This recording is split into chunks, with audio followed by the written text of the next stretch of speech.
I hit the go live and it isn't. It says live for me. Really? I can't see that. Sorry about 23 that, seconds. folks.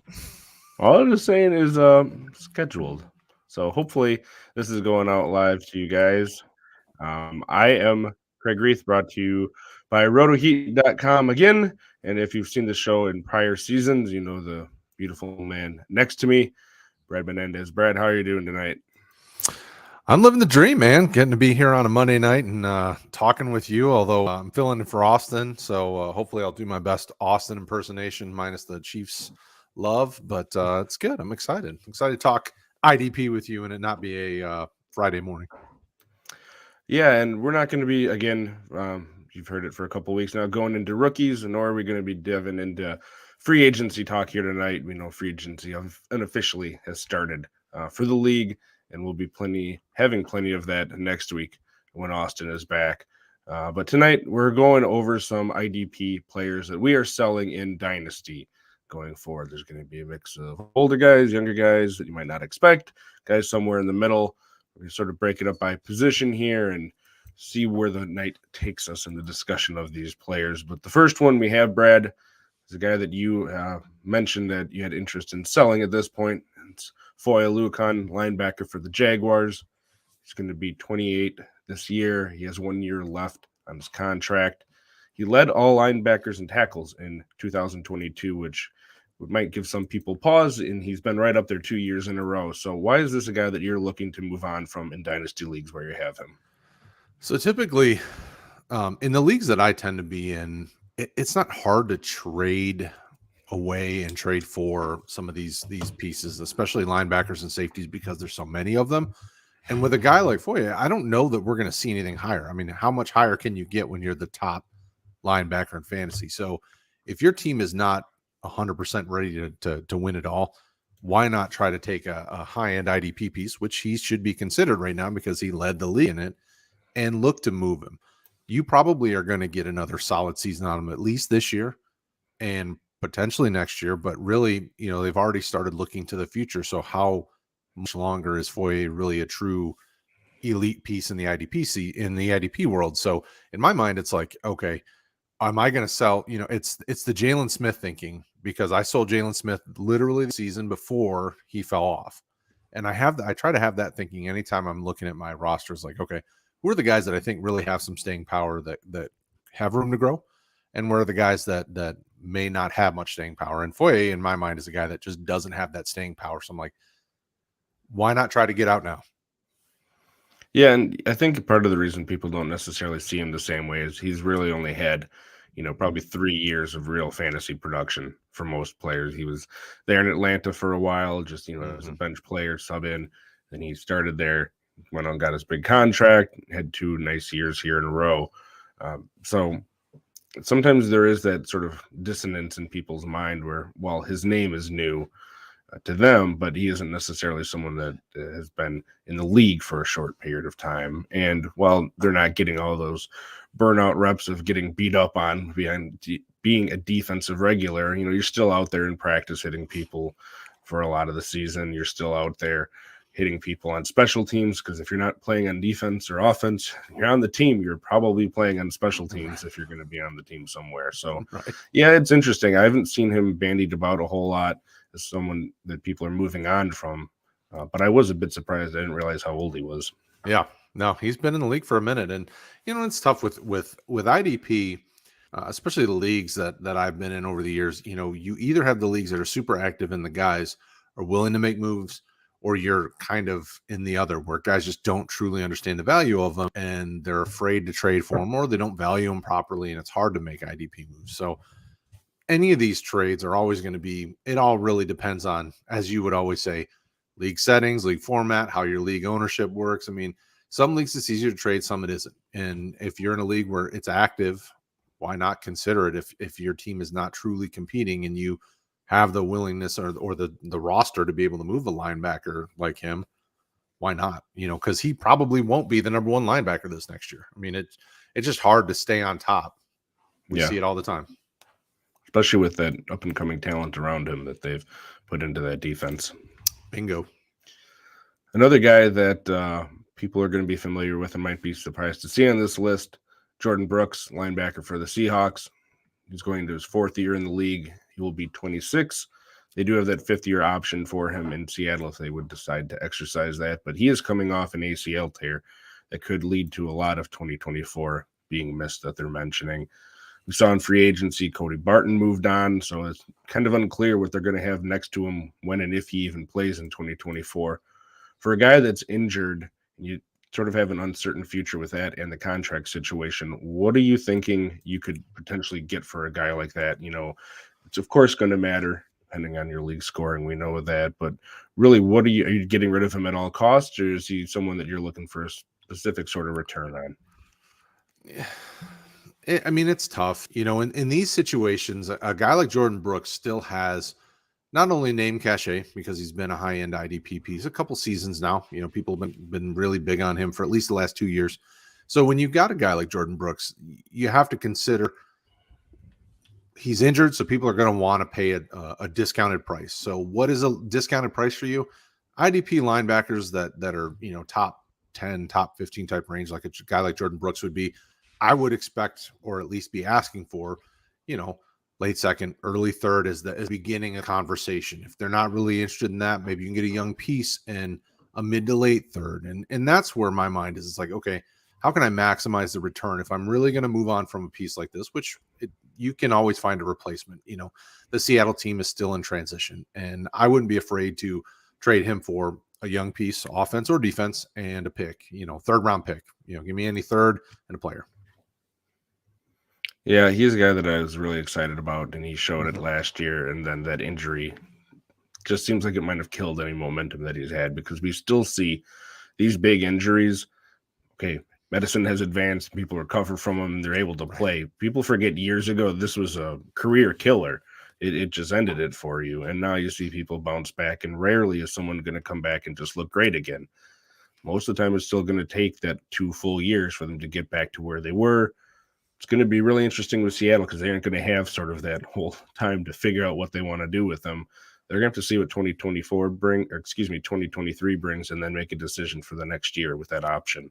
So and it's going to be tough if they target somebody in the draft. I mean, that really then sends the whole thing rolling out of the control, but depending on where he goes after that, maybe he leaves Seattle and goes to a place where it becomes really an appealing IDP piece again. If you're on the buying side, maybe he's a guy you can buy to stash and see what happens. And I mean, it's a bit of a toss up there, but I wouldn't be afraid to move on from a guy like that.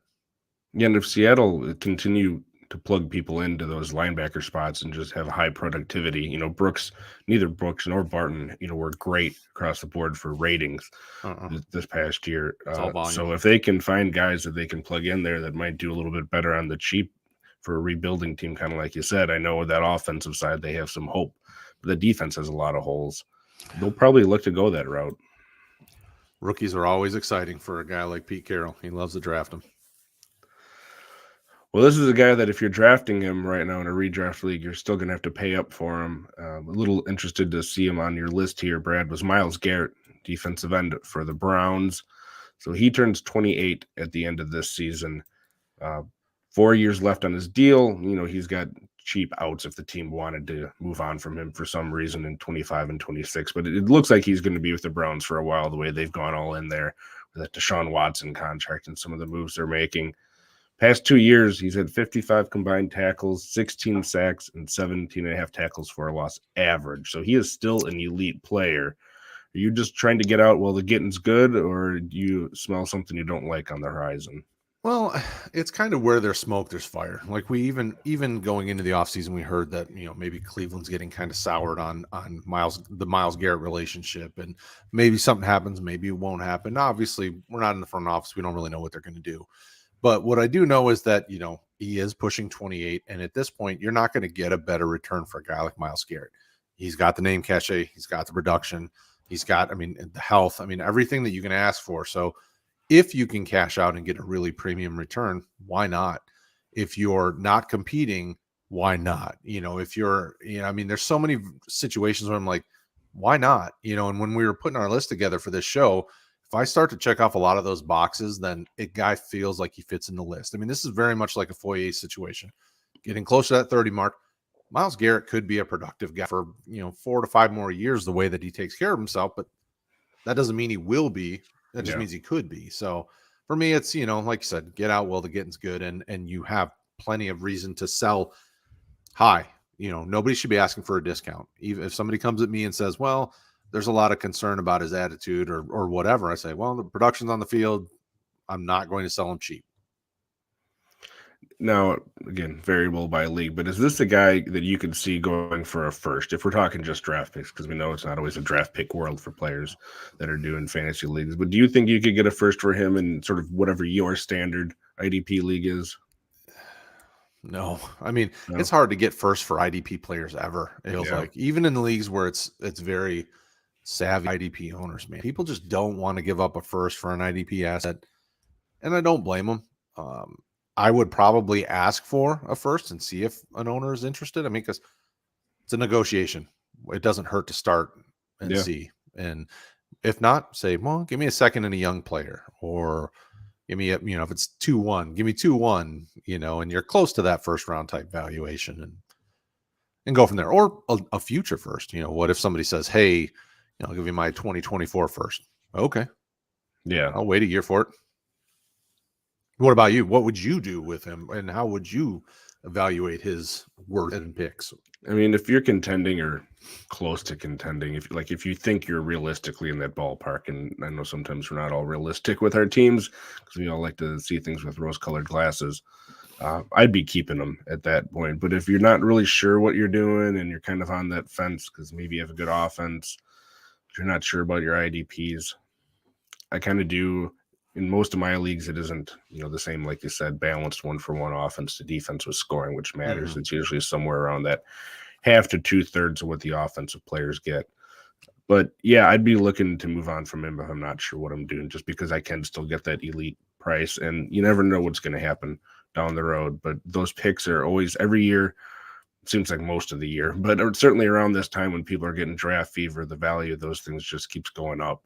And what might feel like a late pick this year could end up being much better for you next year. And it's great trade bait to get you someone better on offense.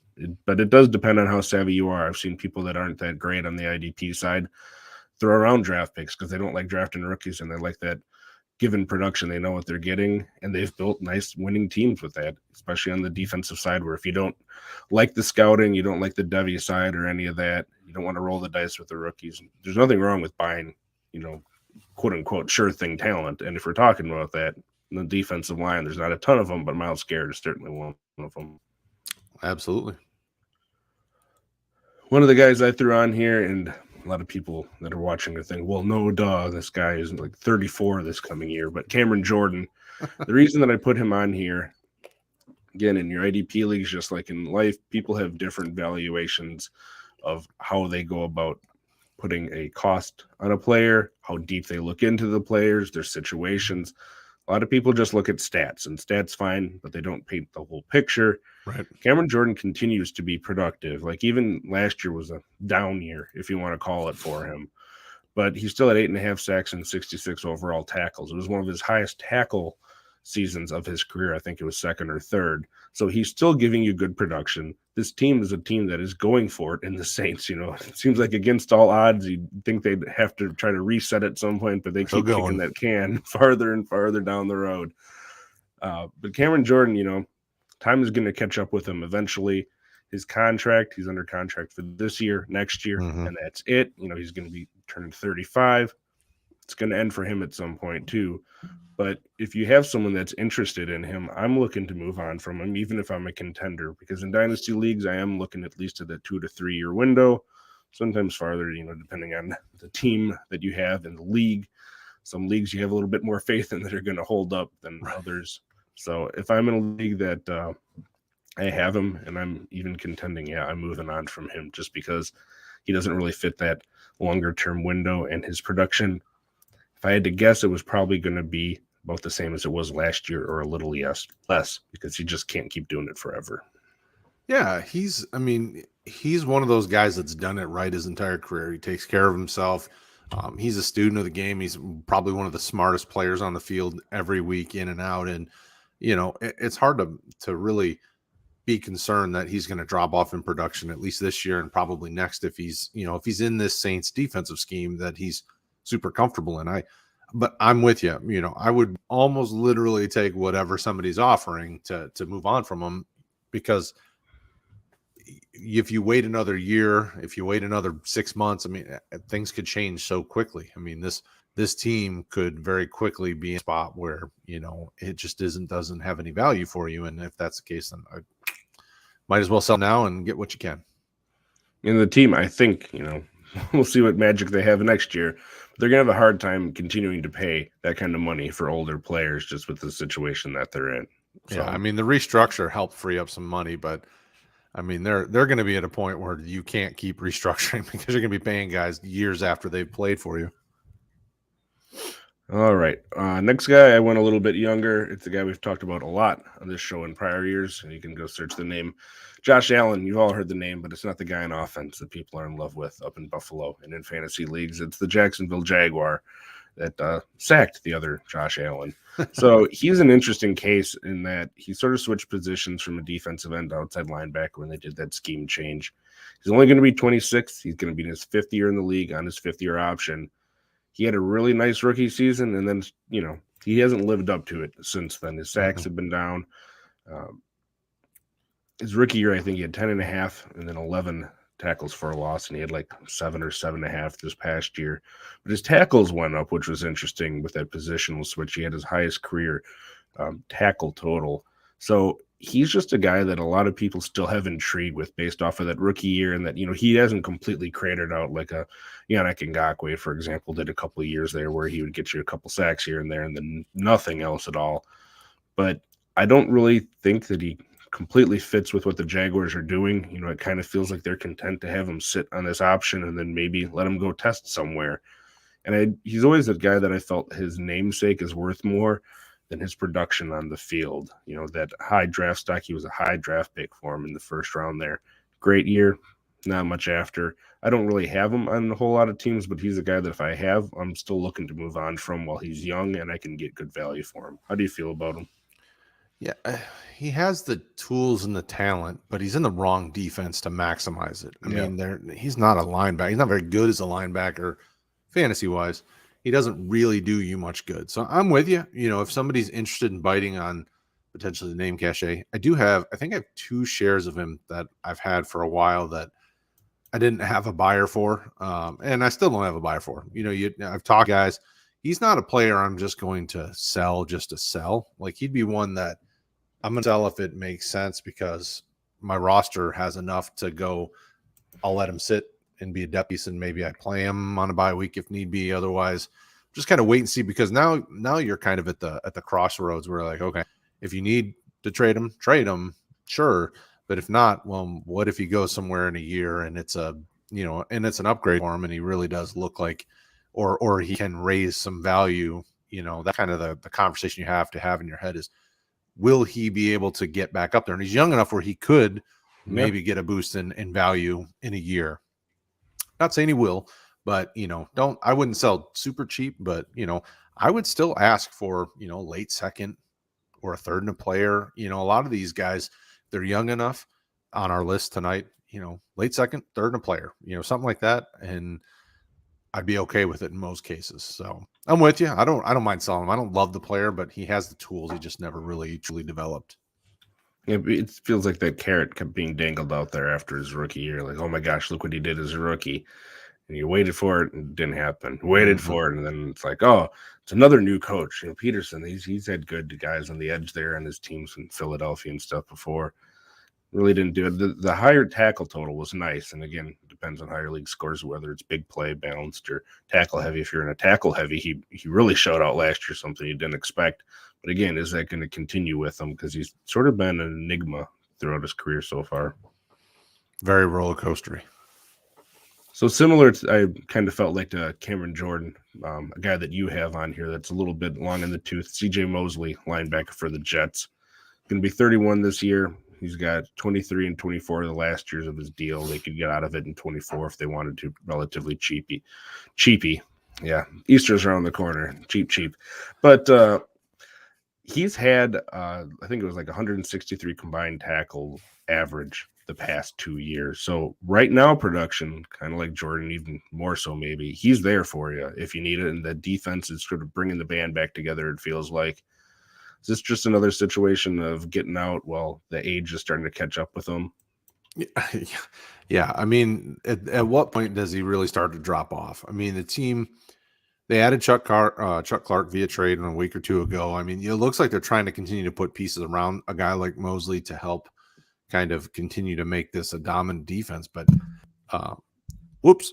And I just don't know if I believe that he's going to be another, 2-3 years down the road type guy. So it's like he's got the name recognition. He's got a ton of production to go with it. I mean, very much like your Cam Jordan or some of these other guys we talked tonight that have been productive and are getting up there. It's like, it's what you have to, pull the trigger and make the move, because otherwise you're going to be sitting on a, Larry Fitzgerald type situation, super productive guy for a while, and then he had to retire on your roster. And Yeah. for me, I'm always looking to flip and get value instead of lose out on a potential piece, because the thing that people don't really think about is you can always make another trade. I mean, if you make a bad move, make another move to try to fix the bad move you made. I mean, if you traded CJ Mosley in 2020 when he decided to not play for the season, due to wanting to be safe, and then you regretted it a year later, well, you could have gone and traded for somebody else and fixed the issue. It's like you can always do another move. I don't mind trading.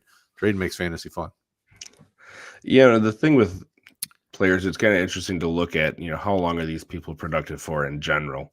And last year, Demario Davis at 33 was the oldest starting throughout the course of the year linebacker in the NFL. And here we're talking about, CJ Mosley at 31. It's not a commonplace thing where these guys can just play starting high level year after year after year after year. We saw Mosley sit out for a year and then he had some injury.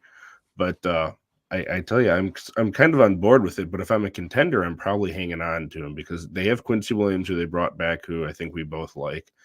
But Mosley's the guy there in the middle. He's doing the same thing he did when he was with the Ravens. He's just been a fantastic guy to sort of lead the defense in the middle and get you those tackles. But that's what you want out of your linebacker, that super high tackle share. All right. Well, we're going to stick with linebackers, going a different direction, though.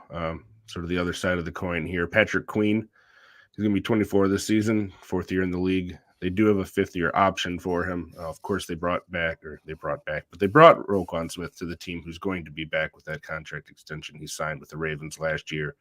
Queen still had 107 combined tackles, 9 tackles for a loss, a few miscellaneous stats here and there. So he had a nice season, sort of when he was able to play that secondary role. To CJ Mosley, we saw him kind of fail. If you want to talk about being the main guy in the middle there for the Ravens. It's sort of the same flip of the coin if you want to talk about with Josh Allen, where are you getting out before he goes somewhere and just doesn't do a whole lot, or is he going to go somewhere and just sort of rejuvenate his career? How are you feeling about Patrick Queen this year and sort of going forward?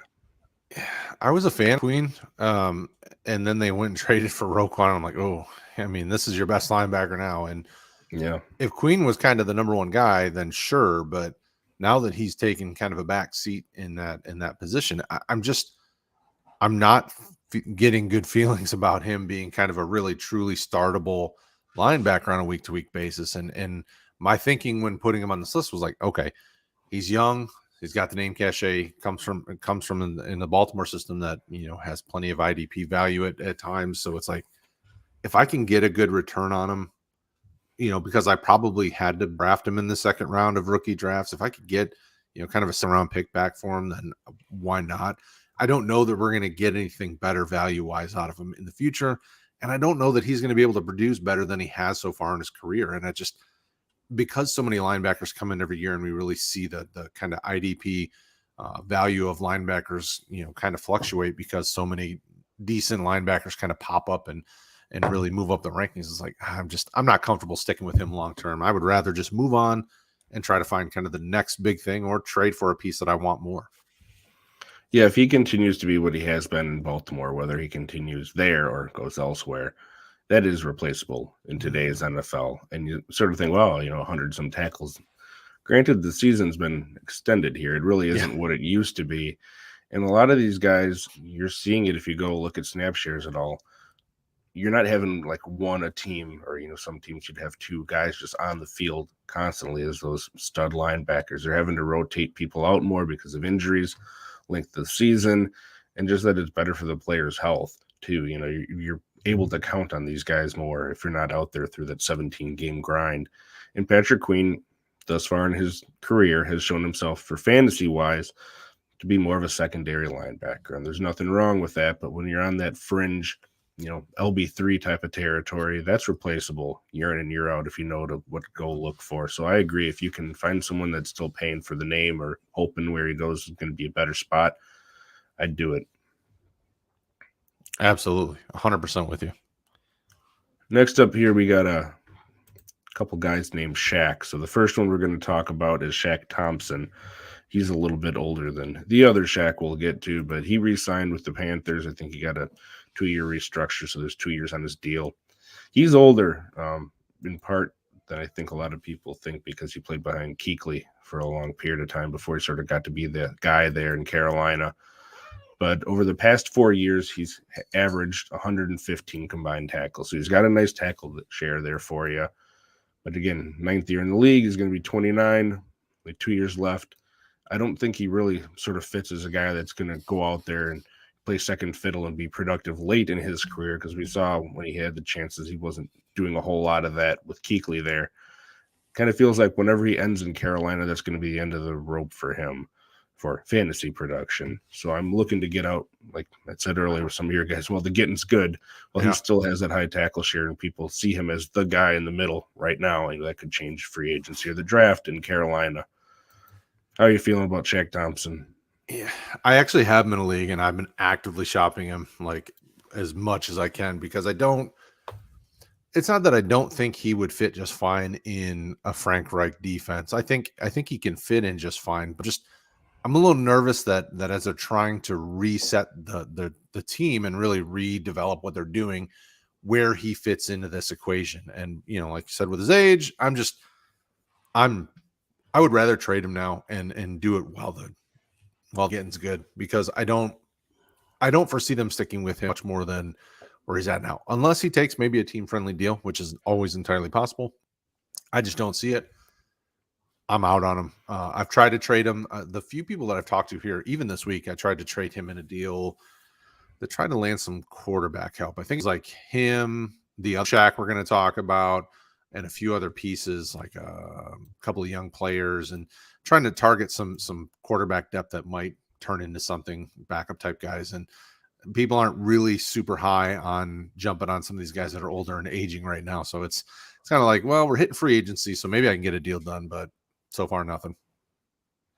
And sometimes, you have to look at where the league is at too. A lot of leagues are more trade happy if you have a trade deadline during the season as you're getting close to it, and you know who the pretenders and contenders are in the league. So we're not saying, go cut bait completely on any of these guys, because in most of your even standard size leagues of 2-2-2 for the defensive positions, they're going to have value.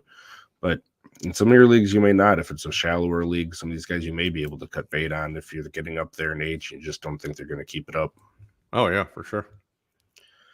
I saw a very interesting scenario in a league go down with this next guy, the other Shaq Leonard. He's a little bit younger. He's 28 this year, though, so he's not a spring chicken. It's only going to be his 6th year in the league. He's got 4 years left on his contract. I think that's 3 years. Sorry, but $8 million, $4 million, and then nothing in dead cap when you're looking at 24, 25, and 26. So that is 4 years left. Counting is hard for me, folks.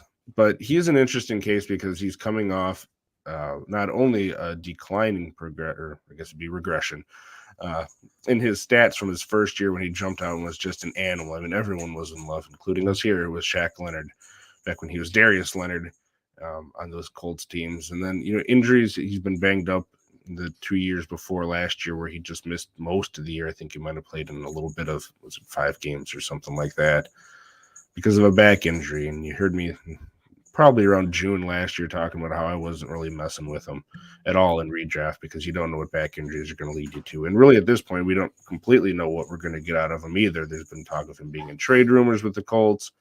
There's been talk of, he's going to stick around to see how he recovers there. Saw Bobby Okereke move on, so probably be Shaq Leonard. and Zaire Franklin for the starters there for the Colts, unless something else crazy happens. But there was a league where the manager with Shaq tried to trade him like to everyone and ended up just cutting him, which was a complete surprise to me. And then the free agency bidding war, when you saw the result after the free agent blind bidding went through, people were just throwing tons of money at him, which is really interesting. It makes me wonder like what was being asked for in a trade and how that all went down. But he still has value. He's just someone I don't really want to mess with at this point because of that back injury. Do you have him anywhere, Brad? Yeah, fortunately, I have him in a couple spots. The tough thing, when I've talked to owners about trying to trade for him, the tough thing is that any injured fantasy asset, offense, defense, people really struggle with trying to figure out what's going to come next. Even if it's an injury that we've seen guys come back from time and time again and be able to be productive, it's still the unknown, and that really scares people off. So, yes, I'm trying to move him. It's hard to do it when they're injured. You're really taking a pretty significant discount, and it depends on how your team is made up, as if you can handle that. I mean, in my mind, you do one of two things. You sell probably at a 50% discount or worse, or you hold and you see what happens and hope that, cross them fingers and toes and all the other stuff, and that he is able to come back and even give you some quick production that you could then try to flip him while the flipping's good. And it's hard. I mean, either way, you have to figure out what you're okay with accepting as a return for a guy like this. And in my mind, it's like, okay, can I get, a lot of times I'm always going to sit around the second, third, fourth, and a young piece. And it's like, or a young piece. Maybe you can flip a guy like, either of the Shaqs and get yourself a young wide receiver that maybe has a chance to break out, but hasn't yet, so target your favorite young receiver, or, maybe a running back who's number 2 or 3 on his team that may get a chance, target a San Francisco running back and say, hey, this guy's probably get a little playing time because we know injuries are riddle that team for some reason on offense, or, or something like that. And that's kind of where I go with it. It's like, okay, can I add myself a depth piece that may give me some value at some point? Okay, then I'll probably go that direction. Yeah. His age just surprised me when I saw it. I didn't realize, he's going to be 28 this season. That's, a lot older than you'd think. And maybe it's just, from the pandemic on, time has taken a weird feeling to plenty of us that already it made feel like time was speeding up as we got older.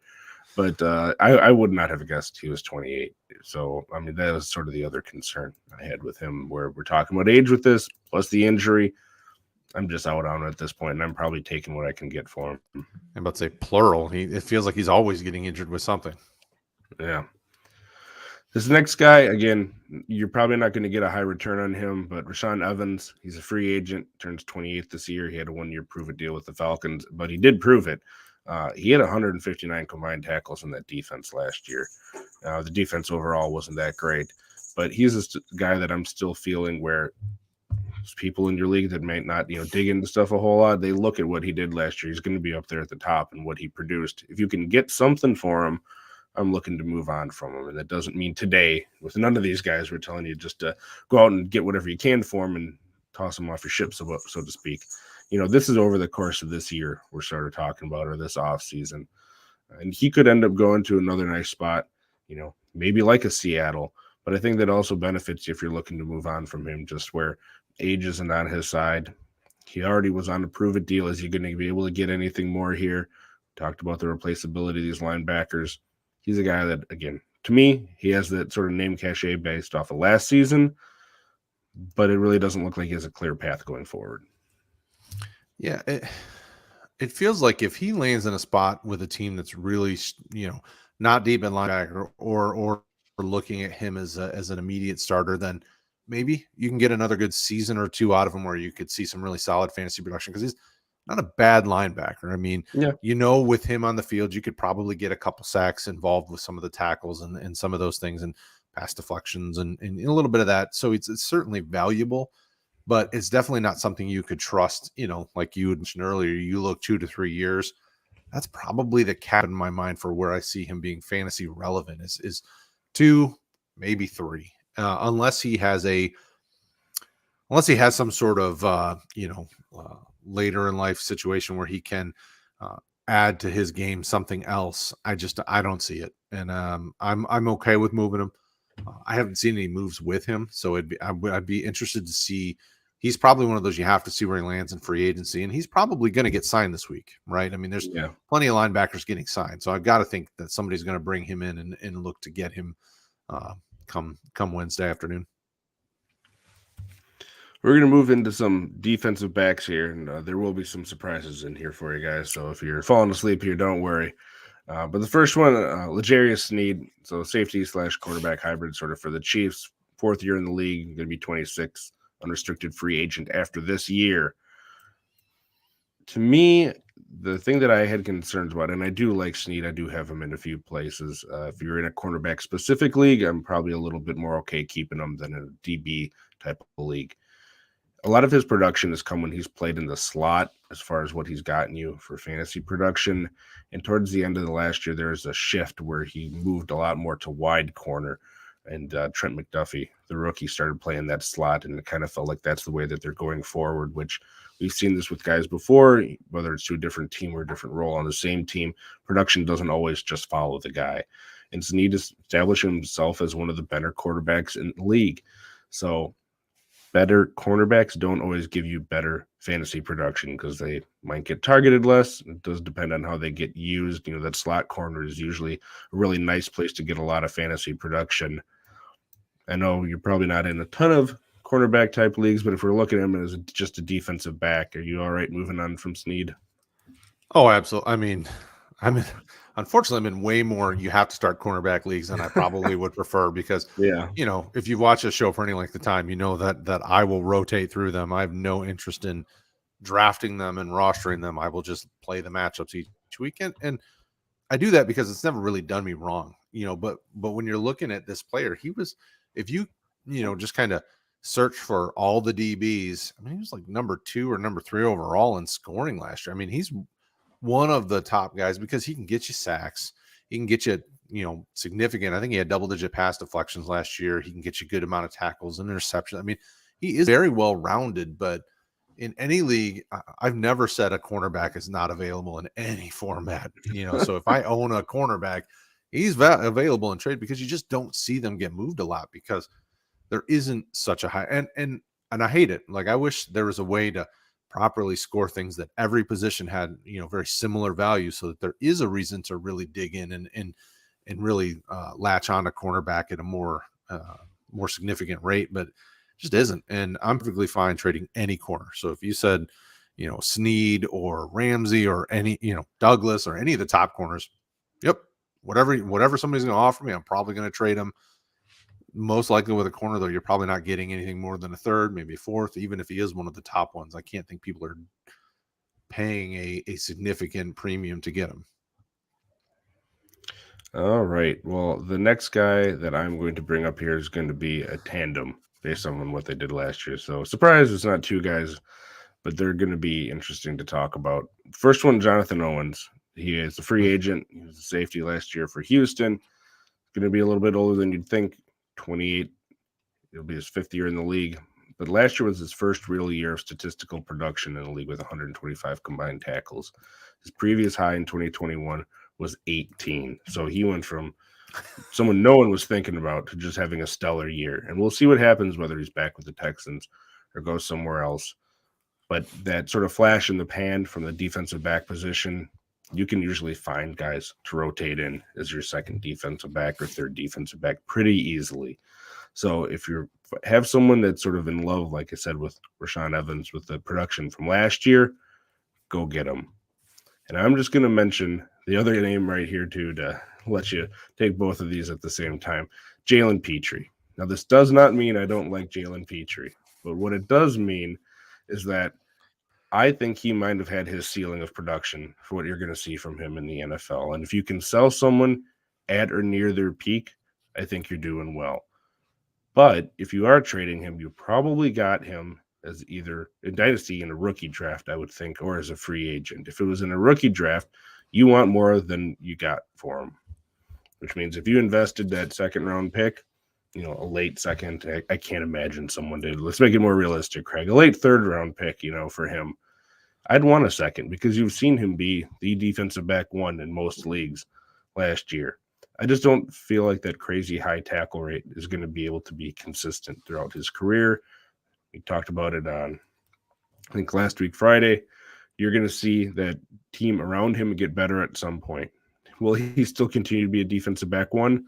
Yeah, he has a really good shot at it. He's super young. It's going to be his second year in the league. He's going to be 24 this year. He showed he can produce. But if you can get someone to pay the DB1 type of value for him, I'm all about selling him at this point. How say you? Yeah, and I have lots of Pichu shares because if you watched our show last year when I was on regularly, I was a big Pichu fan. I looked at the fact that he went to a team that was desperate for talent that probably was going to funnel a lot of action to the safeties because they just weren't strong ahead of him. So I jumped all over him. I think I own him in 4 or 5 or 6 of my leagues. I don't know, it's quite a few. I did look just real quick here.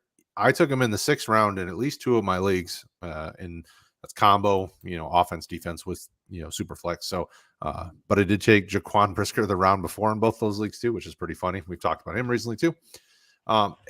I have no problem getting rid of either of them. I've actively tried to shop Petrie in a few places just because he's a hot name right now because of the evaluation. I don't think Owens is a guy that you're really going to get anything for as much as and he's one of those I literally would you send me an offer, I'd probably just hit accept because I just don't know that I believe he's going to be able to do anything else. Whether he's back with the team or not, they're going to keep trying to get better. And to do that, you have to get more talent and you have to improve, your secondary. And they have Stingley, they have Petrie. I mean, they're really starting to build something there, and I think they'll get better. But I don't believe in Houston, or I don't believe in Houston that they see Owens as a long-term piece. Petrie is definitely a long-term piece there, I'm sure. But I just don't see him being, I can't see him producing the way he did. I mean, they're going to get better linebackers. They're going to get some help on the line. So I'm with you. If you can get a really nice return on Petrie, contender or not, I'd be fine moving him. All right. Well, we're going to get a little bit older here for some of these defensive backs. We got a few names here that you threw on here, and I'm just going to talk about all 3 of them quickly. Budda Baker, safety for the Cardinals, is going to be 27 this year. He's got 2 years left on his deal that he can get out of pretty easily. Harrison Smith, a little bit older, 34 this year. Going to be his 12th season. Man, that I think got drafted in my first IDP league. That tells you about how long that's been around. But they can get out pretty easily. That's the Vikings in 24 and 25 too. And then Adrian Amos, he's going to be 30 this year. He's a free agent. So you're going to have to see where he lands. Does he go back to Green Bay? Does he find a home elsewhere? We'll see about that. But these all sort of fall into the same bucket, approximately age-wise, and kind of what their trajectories are. Most can, and who would you think you could get the most for at this point?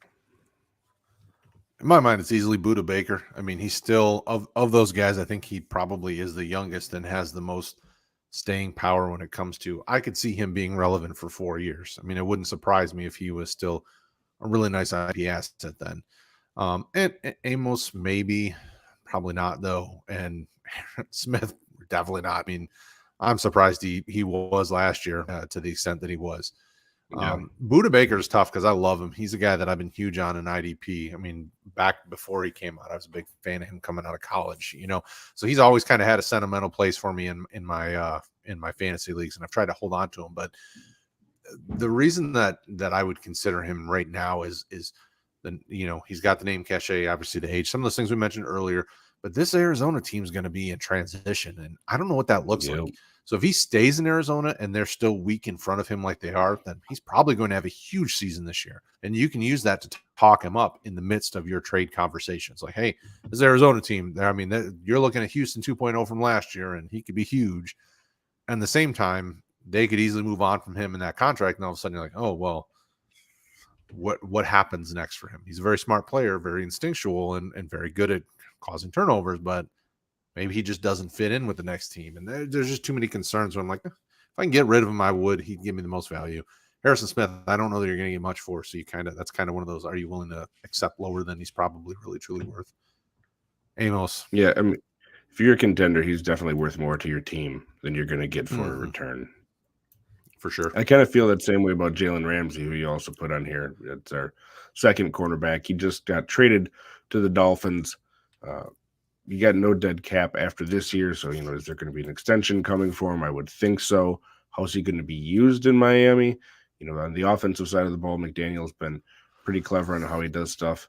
Are they going to do sort of that with the defense too, where a lot of Ramsey's production came when they sort of used him all over the field?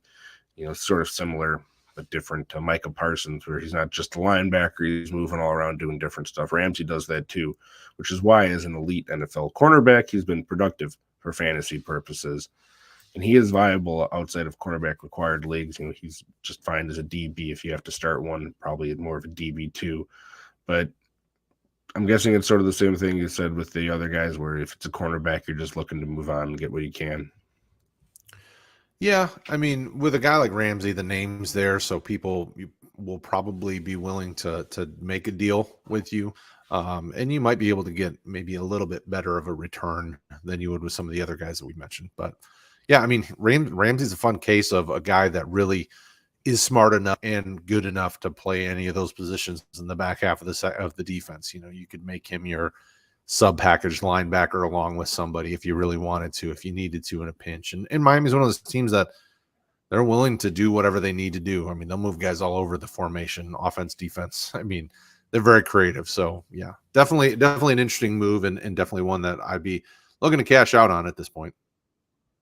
As a side note with Ramsey going there, I know he's a guy we're both fans of, but it's interesting to me what they're going to do with Javon Holland now, if he's going to play more of a true safety, because he played a lot of slot corner and he got a lot of his fantasy production there, but they also moved him around quite a bit. He's another one of those sort of do it all, albeit a lot younger defensive backs in the league. And what he does, I mean, it's great he can learn from Ramsey, certainly, although maybe some of the off the field type of fights and stuff, not so much. But in terms of NFL on the field stuff, I'm excited for Holland to be able to learn from him.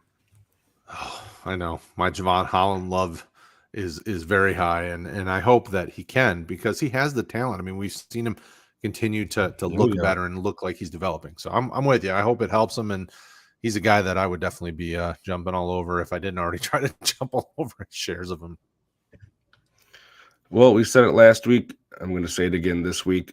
We aren't going to go a show without talking about defensive tackles, and we've got a few of them here to talk about on our sell list. First one up that I put on here, Javon Hargrave. He just signed, or unofficially signed, a deal with the 49ers. He's going to be 30 this year, his 8th year in the league, and starting in Pittsburgh, I think it was. But 4-year, $80 million deal is a pretty big contract for a guy that age, coming off his best season in terms of sacks, and he was up there pretty well in tackles too. It's sort of similar to what Brad said about those cornerbacks. Defensive tackles, by and large, aren't giving you the high-end production year in and year out. If you're in a defensive tackle specific league, I'd say you could probably even get even more for a guy like Hargrave, because he's going to be in that top 15 or so defensive tackles. And I like that even better moving on from him, where you can get more from him. But I don't see his production just completely repeating, because he went from one really good defensive front to another. He's a fine real-life piece. Having Bosa there to take pressure off him is going to be great. Playing that more consistent every down type of role, if that's what he does there, is that, force up the middle.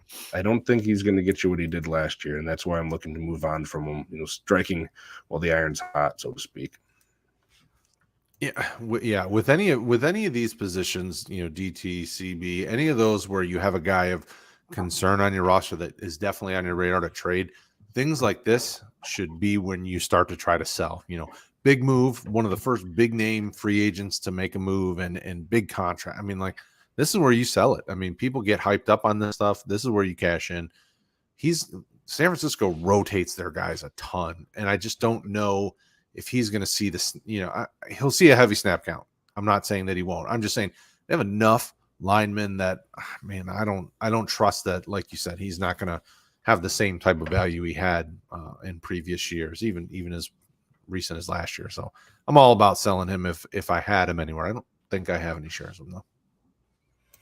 On the flip side, and guy quite a bit younger by NFL standards, Daron Payne, Commanders defensive tackle, can be 26 this year, 6th year in the league.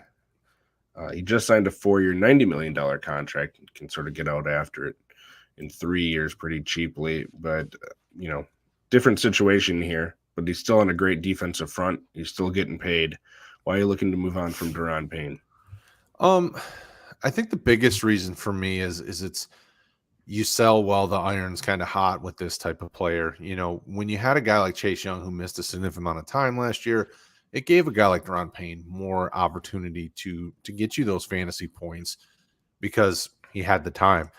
If Chase Young's healthy, Chase Young is a better player and is going to get more action off the edge than Daron will from rushing up the middle. So in my mind, it's like, okay, you probably have seen the best of Daron Payne unless we have injuries again. Sweat, Young, any of them, if they get injured, then, well, maybe Payne still has it. But otherwise, you've probably seen what you're going to get out of him. So why not sell him now and just be pleased with that return? Yeah, I mean, he pretty easily had his best season, and there's something to the contract here sometimes for these players. His previous high in sacks was 5 as a rookie. He had 11.5 last year. Tackles, he sort of had a pretty steady progression. He was gone between 54 and 64. Then tackles for a loss, it's the same thing. A high of 7 previously, and then 18 this past year. And it is really nice when you have a nice defensive front there, but you aren't going to see, I think, I agree with you, that same level of production year in and year out from Daron Payne. Absolutely. And finally, a name that I don't like putting on here, we sort of talked about a little bit last year, but he's still on that list, probably even more so with just the complete rebuild. It kind of feels like the Rams are trying to go down the route of Aaron Donald. So he's going to be 32, his 10th year in the league. He's got 2 years left on his deal, and pretty easy out after this year. I don't know that he's a guy who's going to want to go on to a different team. It kind of feels like he was almost at peace, ready to retire after the Super Bowl win. There was talk of it. You know, he re-signed, got a whole bunch of money. If they are really going down this rebuild route and they don't trade him, and sometimes, you know, those icons of a team like that, they don't like actually just moving on from him unless the player wants to. I'm looking to get what I can from Aaron Donald. You know, he's a guy we talked about previously, sort of those guys where it doesn't matter if it's a specific position or just a flat, like, defensive line. In this case, he's going to have value for you. He still has that name attached to him. You didn't get as high stats last year because he didn't end up playing the whole year because their season went to heck. But he's going to be back this year by all accounts. I'm certainly looking to move on from him while I can get, and I still think you could get a 3rd-round pick for Aaron Donald or something like that in IDP leagues. What do you think?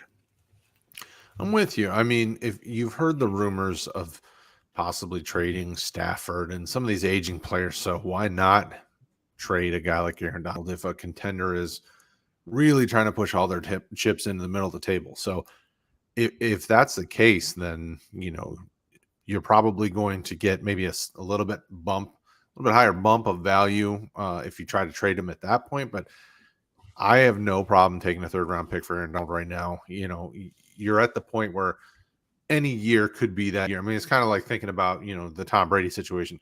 Every year could be that last year that he was being done. Do you want to hold him and then have him drop off your roster because he retired?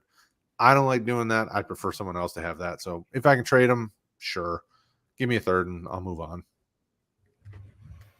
All right, and that is our list of 20 IDP players that we are looking to sell in Dynasty leagues. Of course, if you're not in Dynasty, this really doesn't apply a whole lot. For redraft, you can cut and burn players a lot easier than you can in Dynasty. And we want to thank you for joining us here at RotoHeat YouTube. Make sure you've liked and subscribed. Hit the notification bell for all the shows, like the Fantasy by Faye, Heat Seekers. We're the IDP Heat Seekers, but those pesky offensive guys are still having a show around the corner too.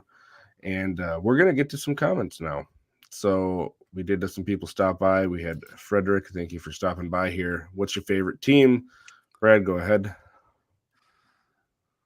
Go Lions, baby. I'm a one pride till I die. I've been a Lions fan since, well, I'm pushing 40 this year, but I've been a Lions fan since I went to my first Lions game with an uncle when I was 80. It was either 89 or 90. I think it was like 7 or so.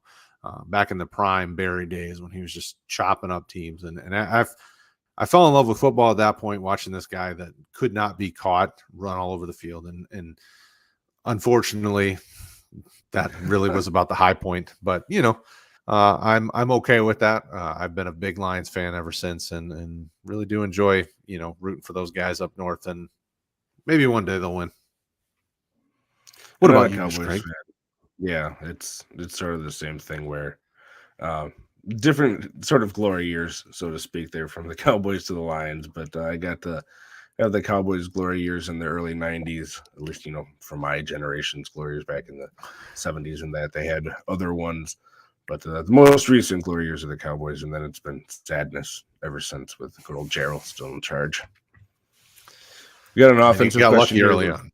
That's one way to put it. At least I've seen it in my lifetime and got to live through it. Yeah, that's you got to remember that some of these, like the Bills and stuff. Poor guys. We got offensive questions here. We'll get to those too. Ernie, thank you for stopping by. Having problems dumping Miles Sanders. What should I do? And then later he mentions he got an offer of Darren Waller. And I don't know if this is two different offers, but Darren Waller's one and then a third is the other offer. Nope. I'm assuming it's not an IDP league since there's no mention of it. You're not taking either one of those, Brad? I wouldn't take the combo of them, wouldn't take them individually. Sanders has some value still. Whether he's in Philly, moves on, whatever the case may be, I would hold and kind of play it by ear. And maybe this is a guy that you trade come draft day if you're really, really looking to move him. I would not be dropping him for that kind of return. I mean, you drafted him probably a first-round rookie. Well, I think he was an early-ish mid-first-round rookie when he came out. Yeah. I'm in no hurry to trade for this return. Yeah, I'd probably wait and hold out for something better too. I mean, there's always a situation where he goes to a team like the Chiefs, where maybe he does end up being, in a bit of a committee. But if he could be the pass catching type of guy there, because we have seen him be productive doing some of that, it's the other side of the coin to Pacheco. That'd be a fine spot to have him. And if you're looking to flip him when he gets that excitement of the Chiefs sheen on him, like Clyde Edwards-Helaire, for those of us that got caught drafting him super early. That's sort of when you look to sell a guy. It's hard to do anything with him when he's a free agent. Yeah, now's not the time. You got infamous IDP. That's Austin, a guy that's usually on the show here with me this season. So thanks for stopping by while you're out on your cruise. How happy are we with Quincy Williams signing? I'm happy. I like him back there. I kind of thought he was going to go back there to be with his brother. How about you, Brad? Hold up. Wait a minute. Something ain't quite right. You're on a cruise and you're watching these two beautiful mugs. My goodness, it must be a rocky ship. No, I'm just kidding. Hopefully you're enjoying your time away, brother. I would be remiss to say that you're a better seat filler than I am. I'm fine. I mean, I think we expect and we'll get what we've been seeing out of him. It's a good re-signing. The team likes him. He fits their scheme. And, I don't know if it's a super intriguing fantasy type situation. I think you can expect kind of what you've gotten out of him unless something happens. They draft somebody, then all bets are off. But I don't hate it. I liked him in that defense, and I think he'll be fine for a little bit longer if you have him on your roster. For a guy that got waived by Jacksonville, I think it was 2 off seasons ago, he got a pretty nice payday. Yep. So I'm happy for him. Absolutely. And he disagrees with you, Brad, because he says on here, can we keep this Brad guy on instead of the other guy? It's your time to shine here. Brad's all over RotoHeat YouTube. If you go on there looking for RotoHeat YouTube, you're going to see Brad on shorts. He's doing everything, filling in here, still dropping articles. So Brad's a jack of all trades, certainly. All right. Move to this one. Almost put you in timeout, so I'm glad I didn't do that. Does Jesse Bates to Atlanta hurt or help Grant? It's an interesting one because Jesse Bates got paid a big chunk of money to go there, and we saw a breakout year for Richie Grant last year. What are your thoughts on this one, Brad? I mean, I think it helps Grant in the fact that Jesse Bates can help him develop as a safety. Production-wise, fantasy-wise, I don't really think it's – I mean, the way the league plays nowadays, they're both going to be on the field at the same time for a while. I mean, you could probably see 3 safeties on the field for a significant amount of the games. I mean, so I don't really think it's going to affect production because they both are 2 different players when it comes to their style. So I don't really hate it. I think it helps Grant more than it hurts him. And I think Jesse Bates is a guy that I would be trying to target to pick up. I mean, it's just – why not? I mean, this defense is going to need it. Their linebackers are young. Their defensive line is young, except for Grady Jarrett, obviously. I mean, so there could be plenty of action to be had for those guys in the back end. Yeah, I'm with you. I'm more concerned about what they do at linebacker having a big effect on that Right. safety production, kind of like we talked about with Houston. And another name just to mention, it looks like they're probably going to have two new safeties starting for the Bengals this year. Dax Hill, I think, is going to be one of them. The guy that they Yep. had drafted. And the other spot we don't know because Von Bell, would he go to the Panthers, Brad? My mind is failing me. I think he did. Yes, I believe so. Yeah, so both their starting safeties are gone. So interesting spot there in Cincinnati to try to find value. And it's sort of the flip side of it. If they go ahead and sign some other Faded big today for safety him. out there or something, Mm-hmm. he's asking where are the next IDP pieces that could fall in favorably. That would be a good spot. Mentions bad day for Sanborn and the Eagles D.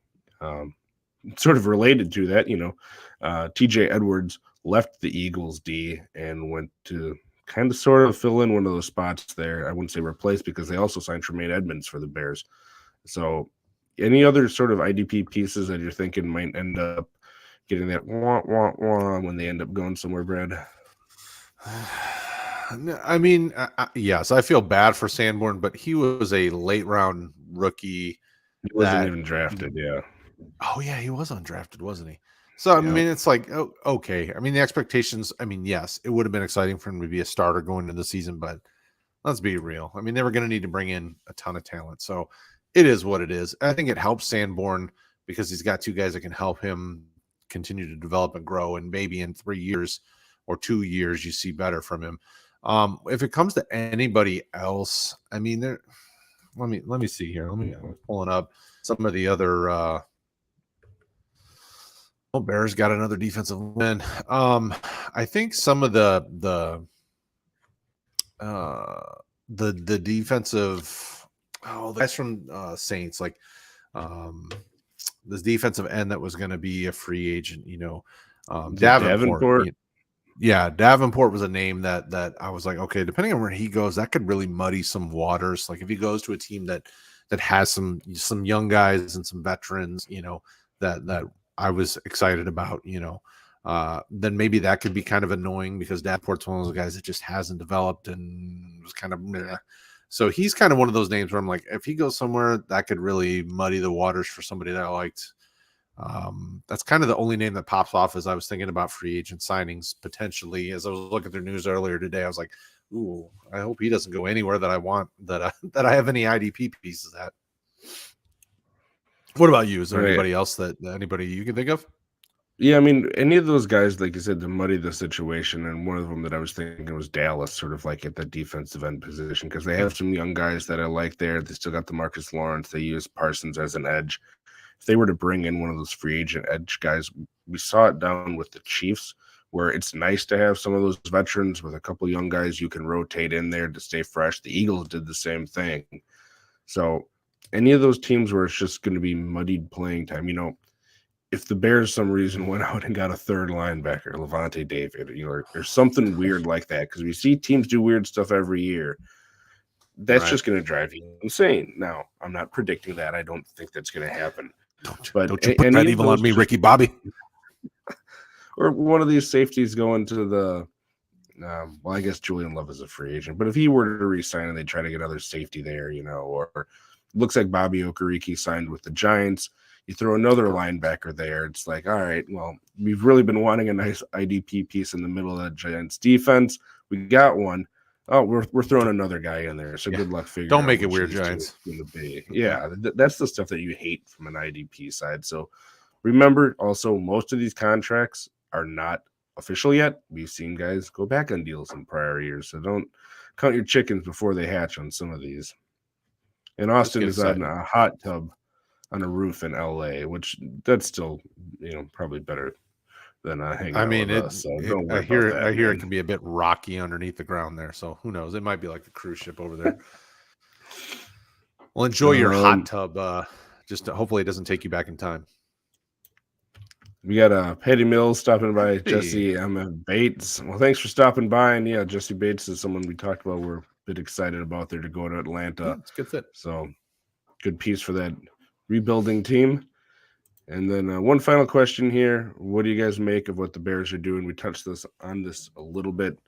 they're just trying to get better pieces around that team in general so they can evaluate Justin Fields, is my assessment of it. They made the moves on offense. They're moving back in the draft to get more pieces, trying to make that defense better. They're trying to make it sort of like they're doing with the Broncos and Russell Wilson. We're improving things for you. We're throwing money around, so your excuses are gone. What's your take on that, Brad? Yeah, well, and they even they're adding DeMarcus Walker as well. They signed him to a 3-year deal, it looks like. So I mean, it's it's one of those things where it's like, Chicago had a ton of money to spend and they needed to bring in a ton of talent. I mean, they were hard to watch as the season went on, right? They had a lot of trouble and they needed to keep, Fields upright and give him every potential opportunity to succeed. Well, this is how you do it. You get some offensive line, you get some skill position players, you get some defensive guys. I mean, all these things are to help push this team forward because the NFC North is really going to be up for grabs sooner rather than later. If Aaron Rodgers really truly does get traded, then the Packers are starting from ground zero. I mean, Jordan Love has shown in about 5 seconds of playing time that maybe there's something there, but this division could be up for grabs and as early as this year. So the Bears are smart. They've already got 2 years of their quarterback in, and now they're trying to put some pieces around them so that maybe they could try to compete. I mean, I'm hopeful that it's my Lions that take the division, but then you've got a team, we know Minnesota's a paper tiger. I mean, they got to the playoffs, they got stomped. And, so it's like, okay, well, who's the next man up? And that team is potentially a wild card type team. So why not? If you're the Bears, be throwing money at veterans that have some production behind them. And I think they made smart moves. I mean, all of these moves have been pretty savvy. And even the DeMarcus Walker one is a fun one as well. Yeah, and they're improving that offensive line. They got tons of draft capital to either move up in the draft, later in the first or gain extra picks next year. They're really being smart about it, which you don't hear a whole lot recently coming out of the Bears, especially from their fans. So be interesting in the division for sure. Yeah, they rival New York fans for as angry as they are. Always so feisty. Well, speaking of feisty, we've been feisty for a little bit tonight talking about these IDP players that we're looking to sell high on. Brad, I want to thank you for stopping by while Austin's hanging out on the hot tub and filling in beautifully as you do every time you're on a show. Any last words for the audience tonight?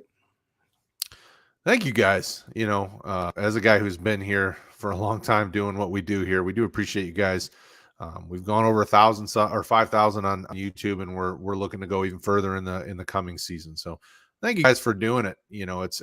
I never thought there was a time where I didn't have to be on a live stream every week, and it's nice to be able to sit back, edit videos, make content, help the rest of the team look good, and do my part to let guys thrive in here. So it's awesome, and it's all because the people that watch come by, drop a like, say hi, whatever the case may be. So, thank you guys. I really do appreciate it. I love talking fantasy, love trying to help people out. So it's you guys that help make this possible. I couldn't do it without you, and we appreciate it. Yep. And you can find all of us, including Brad, over on the Facebook group, over in the Discord. You can find on Twitter at RotoHeat Brad, and you can go to the website and our YouTube channel for all the great content. So thanks for stopping by, everybody. We'll be back next week with Austin, and